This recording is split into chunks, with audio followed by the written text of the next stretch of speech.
आपकी शाहरुख खान की चैट्स की बड़ी चर्चा हुई। अगर कोई छोटा आदमी होता तो क्या समीर वानखेड़े उसे उतना एंटरटेन करते? ना मुझे फिल्मों में इंटरेस्ट है ना मैं देखता हूँ उस चीज को। पर हमने तो आपको मूवी में देखा है। कुछ लोगों की जिंदगी में इतने इंपॉर्टेंट होते हैं कि दिन रात भूल नहीं पाते बेसिकली। एक जवान फिल्म में बेटे को हाथ लगाने से पहले बाप से बात कर, और एक बैट्स ऑफ बॉलीवुड में जो आर्यन खान का वो सीन था जिसमें लोगों को ऐसा लगता था कि आपको रेप्लिकेट किया जा रहा है। These are very road side dialogues basically, and कोई भारतीय संस्कृति में ऐसे वर्ड बाप बाप इस्तेमाल नहीं करते, तमीज से बात करते हैं।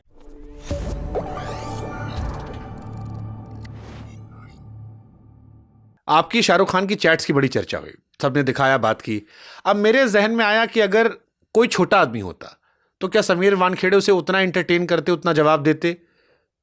आप ऑनेस्टी पे मैं क्वेश्चन नहीं कर रहा हूं, मैं ये केस जो चलेगा वो अलग है, मैं ह्यूमन पार्ट की बात कर रहा हूं। बिल्कुल बिल्कुल कि वो शाहरुख खान था इसलिए 15 दिन तक चैट चल गई। देखिए शुभांकर भाई, ना मैं मूवीज देखता हूँ ना मुझे कोई द काइंड ऑफ, मैं ना किसको खुश करना चाहता हूँ, ना मुझे फिल्मों में इंटरेस्ट है ना मैं देखता हूँ उस चीज़ को। तो मुझे ये ग्लैमर वगैरह ये सब चीज़ें समझ में आती नहीं, पहली बात। सेकेंडली, वो चाहे कोई भी होता, मैं इस केस के बारे में बात नहीं कर रहा हूँ, कोई भी होता मेरे ऑफिस में उस समय और अभी भी काफ़ी लोग आते हैं। इनफैक्ट जब भी नशा मुक्ति भी करता हूँ तो 2-3 घंटा काउंसलिंग सेशंस करता हूँ। तो इट इज़ नॉट दैट कि कोई XYZ पर्सन आपसे बात कर रहा है। आज भी मेरे मोबाइल फ़ोन में रैंडमली अगर आप देखेंगे भी, दिन भर आधा दिन नशा मुक्ति की बातें चलती है कि किसको क्या रिहेबिलिटेट करना है, किसको कौन से सेंटर में डालना है, कौन सा एक्ट है, कौन से पुलिस को, कौन से पुलिस स्टेशन को बोलूँ कि वहाँ पर ड्रग का इशूज़ चल रहे हैं। So it's not like that. मेरे लिए ना फेस है, ना मुझे कोई ग्लैमर का इशू है, ना मुझे कोई लाइकिंग तो आप ये डिसलाइकिंग। कह रहे हो कि जनता ये विश्वास कर ले कि अगर एक रैंडम आदमी के बच्चे को आपने पकड़ा होता और वो रैंडम आदमी आपसे रिक्वेस्ट करता कि साहब मेरा बच्चा आपकी तरह बनना चाहता है, जैसा शाहरुख भाई लिख रहे थे, तो आप उसको भी उतना एंटरटेन करके reply करते? 100% बिल्कुल। मुझे ना वो चीज का कोई जैसा आपने You haven't entertained because he was absolutely Shahrukh no Khan. No no no, absolutely no. जैसा मैंने आपसे, again I would like to reiterate, ना मैं मूवीज देखता हूँ ज़्यादा और ना ही मुझे इस चीज़ का शौक है जो काइंड ऑफ किसको खुश करने की कोशिश करूँ। पर हमने तो आपको मूवी में देखा है। वो तो अभी और आप कोर्ट में देखेंगे। हमने तो आपको मूवी में देखा, मैं तो देख रहा था। मैंने कहा आप कहाँ से आ गए? फिर मुझे रियलाइज हुआ कि क्या ये क्रिएटिव तरीका है बदला लेने का, या ये बिलो द बेल्ट वॉर है?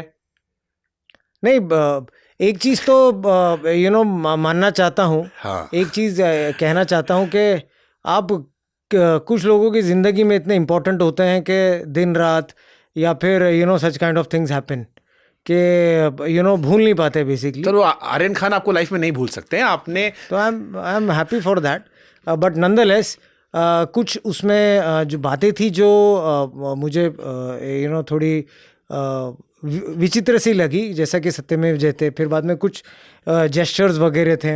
And when A case is going on in the honourable Bombay high court, तो उस प्रकार आप इस केस के बारे में या फिर ऐसी चीज़ों के बारे में डिस्कस नहीं कर सकते पब्लिक में when the case is live, तो एंड सेकेंडली, हमेशा कोई लॉ इन्फोर्समेंट हो या फिर पुलिस हो, हमेशा उसकी छवि ऐसे क्यों बताया जाता है, एक मजाक के तौर पे, या करप्ट प्रिज्यूम कर लेते हैं कि कोई भी पुलिस वाला हो, कोई भी लॉ इन्फोर्समेंट वाला हो, करप्ट होगा या फिर फनी होगा। क्यों ऐसा होता है? उन्होंने आपको बेइज्जत करने के लिए वो सीन दिखाया नहीं, था। जिसको भी बेइज्जत करने की कोशिश करे, पर्टिकुलरली उसको देखकर एक जनता को जो क्लियर मैसेज था, दो चीजें आई थी। एक जवान फिल्म में बेटे को हाथ लगाने से पहले बाप से बात कर, और एक बैट्स ऑफ बॉलीवुड में जो आर्यन खान का वो सीन था जिसमें लोगों को ऐसा लगता था कि आपको रेप्लिकेट किया जा रहा है। देखिए शुभांकर भाई, ये जो पहले आपने ये मूवी, जैसा मैंने कहा देखता नहीं हूँ, लेकिन ये डायलॉग्स बेसिकली ऐसे डायलॉग्स होते हैं, these are very road side dialogues basically, and कोई भारतीय संस्कृति में ऐसे वर्ड बाप वाप इस्तेमाल नहीं करते, तमीज़ से बात करते हैं, सम्मान दे के बात करते हैं अपने पिताजी से बेसिकली। तो मैं ऐसे रोड साइड डायलॉग्स पे कोई जवाब टिप्पणी दे के I would not go below the level. Secondly, जब भी हाँ मुझे लगा कि ये आउट ऑफ हैंड हुआ है, तो I have taken the legal action, I had approach the honourable court, and अभी 12 तारीख को उसकी हियरिंग है बॉम्बे कोर्ट में। बट जब पहली बार वो रिजेक्ट हुआ, रिजेक्ट नहीं हुआ शुभांकर भाई वो। हाँ, मतलब मैं वो बात समझ रहा हूँ। हाँ, बट मैं again I am saying it's about perception. बिल्कुल, मैं पत्रकार हूँ, मैं उसकी डिटेलिंग पढ़ूंगा, बाकी उसके हेडलाइन पढ़ते हैं। कुछ वेस्टेड इंटरेस्ट होते हैं फ्लैशी बताने के लिए, रिजेक्ट हुआ, लेकिन बेचारे बेबस हो जाते हैं, वापस से कोर्ट में केसेस आ जाते हैं। So it is not rejected, it is on jurisdiction point where the honourable court has given permission to file that in the relevant court, and 12th को हियरिंग इज कमिंग। लड़ाई जारी है, सत्य की तलाश है और अंत तक लड़ते रहूंगा एट एनी फॉर्म। आप लाइफ में थोड़ा फन कैरेक्टर भी है कि सब सीरियसनेस ही आप में? अभी जो है वो है, आई मीन जो नेचुरल है, आई डोंट आप जोक्स ले लेते हैं इजिली, मतलब हल्के फुल्के वाले? देखिए अगेन जोक्स के ऊपर ऐसा है कि अगर आप ऐसे प्रकार की चीज़ें जो अभी पहले हुई हैं तो आप आपके परिवार के साथ कीजिए, आपके फ्रेटर्निटी के साथ कीजिए, आप मेरे एक्सपेंस पे ये नहीं कर सकते। अगर आपने मेरे एक्सपेंस पे किया तो आप जवाब लेंगे। But do you believe that was too much, कि वो आपको प्रोवोक करने जैसा था कि सी हम भी कर सकते हैं, हम भी तुमको देश भर में एक इमेज बना सकते हैं, मतलब वो आपको प्रोवोकिंग लगा? देखिए image banana was that too much जो बैट्स ऑफ बॉलीवुड में देखा? शुभंकर भाई, इमेज बनाना तोड़ना ये तो सब महादेव के हाथ में होता है, कोई व्यक्ति के हाथ में नहीं होता है। कितना भी करने के बाद भी सही quote was that too much, एक प्रोवोक करने जैसा था बैट्स ऑफ बॉलीवुड में था? See I felt something went wrong, something went which was not expected out of so-called people, basically so-called big people, so I took the legal recourse of that. अगर normal लगता तो शायद avoid करता, लेकिन मुझे लगा नहीं कि वो अवॉइड करने की चीज़ है। ठीक है। एक जांच, हालांकि इस कोर्ट केस चल रहा है, इसमें कई सारे रूमर्स भी सर आए थे कि लास्ट मोमेंट में नाम जोड़ दिया गया।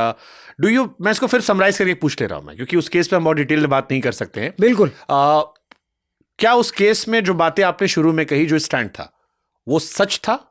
देखिए अगर आप शुभंकर भाई इसको थोड़ा रिसर्च भी करेंगे, I would request you to do that, कि ये सब जो चीज़ें जो रिपोर्ट्स आई थी, तो माननीय दिल्ली हाई कोर्ट ने ऑलरेडी ऑर्डर दे चुका है कि जो एसईटी बनी थी, special inquiry team, so those things can not be taken basically, because उसमें बहुत सारी फाइंडिंग्स हुई थी, गठन में फाइंडिंग्स हुई थी, and those things were basically held to be legally untenable.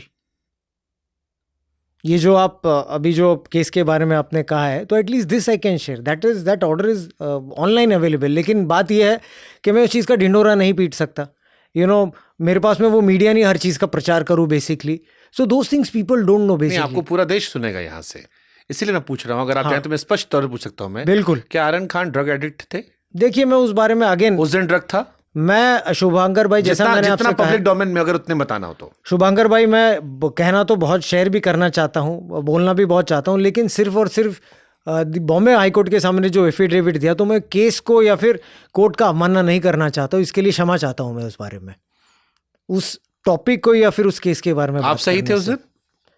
मैंने अभी भी कहा है और पहले भी कहता आया हूँ, जो मैंने किया है ये केस में नहीं, मेरे पूरे करियर में I have done as per the law, as per the constitution, और मुझे कोई भी चीज़ का कोई रिग्रेट नहीं। ठीक है। मुंद्रा पोर्ट पर 21,000 करोड़ की हेरोइन मीडिया से गायब हो गई थी। ये वाला जो केस था आर्यन खान का, ये देश भर में महीनों तक चर्चा में चलता रहा। एक अफसर के तौर पर क्या कभी ये परेशान किया कि इतना बड़ा ड्रग नेटवर्क जो था उस पर रहस्यमय मीडिया में खामोशी, और एक स्टार आया तो चारों तरफ सनसनी? देखिए मैं आपको ये थोड़ी सी मैं ट्राई करूंगा आपको थोड़ा समझाने के लिए। क्या होता है कि you are from the media fraternity, हम लोग लॉ इन्फोर्समेंट से होते हैं, ऐसे हर दिन बड़े बड़े केसेस होते हैं basically. I would like to tell you, 20-21 के मैं आपको बता रहा हूँ।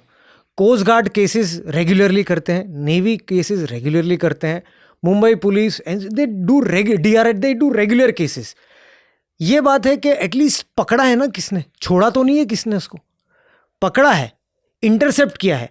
रही बात अरेस्ट करने की, रही बात इन्वेस्टिगेशन करने की, बहुत समय ऐसा होता है कि उसमें कोई फेस वैल्यू सेलिब्रिटी इन्वॉल्व नहीं होता है, तो बहुत टाइम है कि वो न्यूज़ भी नहीं चलती है, इन्वेस्टिगेशन में क्या हुआ, रिमांड में क्या हो गया, चार्जशीट फाइल हुई है, तो पीपल हर दिन they don't carry also, and nobody is interested also, to be very frank. अगर जिसमें पढ़ने में कोई जूस या फिर something is not there in media की, कुत्ते ने आदमी को काटा खबर नहीं, लेकिन जिस दिन आदमी कुत्ता काट ले उस दिन खबर। एब्सोल्युटली। तो हर दिन भी आप नहीं दे सकते ना। तो मेरा यही कहना है कि जो लोग ये चीज़ की आलोचना करते हैं, ये नहीं देखते कि उसमें कोई फेस वैल्यू नहीं, तो उसमें कोई रस नहीं मिलता उनको, लेकिन इन्वेस्टिगेशन एजेंसीज अपना प्रॉपर काम करती है। तो मैं उनको यही पूछना चाहता हूं कि जो कोई भी ड्रग्स कहां पर पकड़ा ही गया ना, कोई एजेंसी नहीं पकड़ी, छोड़ा तो नहीं उस चीज़ को। Lot many arrest happen, lot many prevented detention also happens in this kind of cases, लेकिन वो मीडिया में चलता नहीं, तो लोगों को ऐसा लगता है कि छूट गया। So it doesn't happen like that. ठीक